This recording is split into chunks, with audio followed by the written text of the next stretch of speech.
Snooker बोर्डवरती तुमच्या मित्रांसोबत chill करायला, रिव्ह्यू वॉलवरती रिव्ह्यू लिहायला आणि टेबलवरती मस्तपैकी स्क्रिबल करायला तुम्हाला जर यायचं असेल तर हे ठिकाण तुमच्यासाठी. तर आम्ही आलो होतो BFF येथे, जे आहे मिस्टर DIYच्या बाजूला स्वराज्य पार्क डोंबिवली ईस्ट. तर इथे आपल्याला 2 प्रकारच्या सिटिंग्स अवेलेबल आहेत. त्याचबरोबर इथे तुम्हाला यंग वाइब्स आणि माइंड हे वॉल पेंटिंगद्वारे दिसत असेलच. तर मला सगळ्यात जास्त इंटरेस्टिंग वाटली ती म्हणजे इथली ऑर्डर देण्याची पद्धत.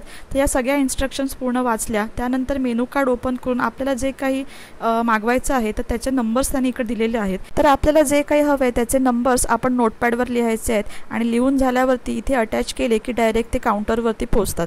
तर अशी युनिक पद्धत आहे जी मला खरंच खूप इंटरेस्टिंग वाटली. तर साधारण अगदी 10 मिनिटाच्या आतच आमची पहिली ऑर्डर आली. जे आम्ही मागवले होते पनीर पॉपकॉर्न, त्याचे खरेच खूप यम्मी होते आणि त्याची क्वांटिटी मात्र भरपूर होती. सोबतीला आईस टी आणि गुआवा मॉकटेल घेतलं होतं. नॉनव्हेजमध्ये क्रीमी बटर चिकन गार्लिक घेतलं होतं, जे खूप छान आणि टेस्टी होतं, मेन म्हणजे मॉइस्ट होतं. आणि त्यानंतर मागवला होता तो म्हणजे बार्बेक्यू चिकन पिझ्झा. मला त्याचा बेस थोडा सॉगी वाटला, त्या उचलून खाताच येत नव्हता. त्यानंतर मी इथे मागवलं होतं स्ट्रॉंग ऑफ व्हेज प्लॅटर, ज्याच्यामध्ये होत्या हर्ब राईस, पनीर आणि ग्रिल्ड व्हेजिटेबल्स विथ मशरूम आणि ओनियन सॉस. तर एकंदरीत इथला एक्सपिरियन्स खरंच खूप छान होता. तर बाकी सगळे डिटेल्स मी खाली कॅप्शनमध्ये दिले, ते नक्की तुम्ही चेकआउट करा आणि व्हिडिओ आवडला असेल तर नक्की शेअर करा. Follow me on Instagram.